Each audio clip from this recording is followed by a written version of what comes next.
कई दिनों से अगर नेहरू गार्डन नहीं गए हैं तो जा आइए।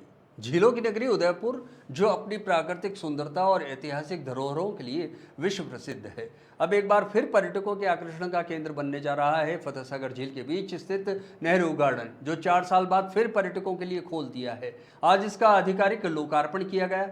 नेहरू गार्डन का निर्माण 14 नवंबर 1967 को पूरा हुआ था, परंतु बीते कुछ सालों में झील का पानी लगातार गार्डन में घुसने से यह क्षतिग्रस्त हो चुका था, जिसके कारण उसे बंद करना पड़ा।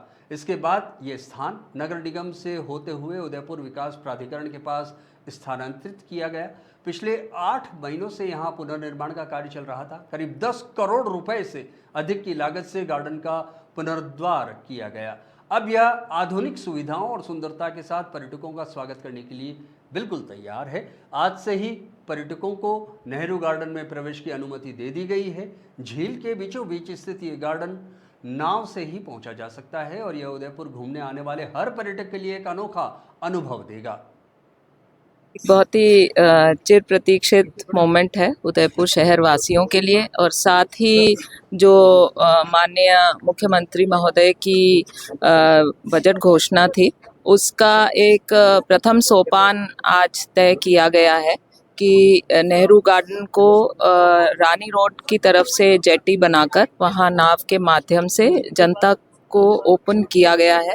नेहरू गार्डन का बहुत ही हिस्टोरिक महत्व है और उदयपुर शहर वासियों के लिए बहुत ही दिल के करीब है, और टूरिस्टिक पॉइंट ऑफ व्यू से भी इम्पोर्टेंट है। अपने सिनेमा जगत में भी इसका कई जगह छायांकन किया गया है, तो इसको अभी पब्लिक के लिए ओपन किया गया है। इसमें काफ़ी काम बाकी है, जैसे यहाँ पे कुछ जो है रेस्टोरेंट वगैरह जहाँ पर राजस्थानी और जो देसी क्विजीन है उसका, प्लस यहाँ पे लोक कलाकारों को भी एक कुछ मंच दिया जाएगा, फसाड लाइटिंग वगैरह होगी। और जो बजट घोषणा में परिकल्पना एक नाइट टूरिज्म की गई है, क्योंकि अभी फ़िलहाल जो नाव है उनका समय सुबह 7 से शाम के 7 है। तो जब ये पूरी तरह से डेवलप हो जाएगा, दिसंबर तक, एंड तक हमने इसकी टाइमलाइन तय की है, तो उसके बाद इसका औपचारिक उद्घाटन एक नवीन टूरिस्ट डेस्टिनेशन के रूप में होगा।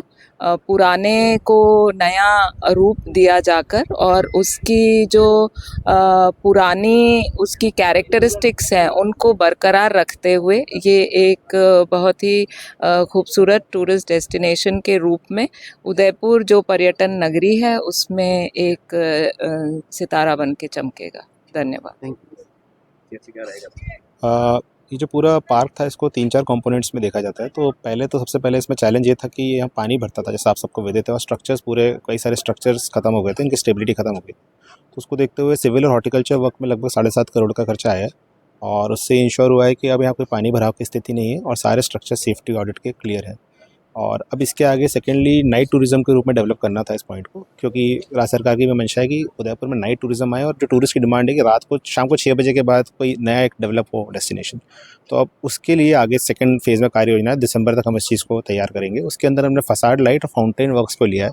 ये सारे जो फाउंटेन्स देख रहे हैं, इसमें नए तरह के फाउंटेन्स लगेंगे जो सारे सिंक में चलेंगे, उनका म्यूज़िक रहेगा, उनके खुद के डेकोरेशन रहेगा, और अलग आकर्षक लाइटिंग भी इसके अंदर डाली जा रही है, ताकि पर्यावरण पक्षियों को भी कोई दिक्कत ना हो और सुंदर सी लाइट रहे, ताकि पर्यटक जो भी यहाँ पर आए उसको अलग से एक अपना अनुभव लेकर जाए। इसके अतिरिक्त इसमें जो कैफेटेरियाज़ बना रहे हैं, कैफेटेरिया में हम कोशिश ये कर रहे हैं कि उसमें हाइजीनिक अलग तरह का फूड दें, जिसमें हम मेवाड़ के व्यंजनों को इत्यादि को इंट्रोड्यूस कर सकें, ताकि जो पर्यटक आता है वो यहाँ के लोकल कुजीन को एंजॉय कर सके। और चौथा, इसमें जो हमने एम्फी थिएटर बनाया है, उसमें हम ये कोशिश कर रहे हैं कि वहाँ भी हम राजस्थानी कुछ लोक संस्कृति की चीज़ें, आज आपने देखा होगा एक टूरिस्ट अपना आर्टिस्ट रावण हाथा बजा रहा है, तो जो राजस्थान के जो वाद्य यंत्र हैं जो लोग भूल चुके हैं, हम कोशिश ये कर रहे हैं कि हम उनको यहाँ पे उन कलाकारों को यहाँ बुलाएं, उनको एक मंच दें। तो इस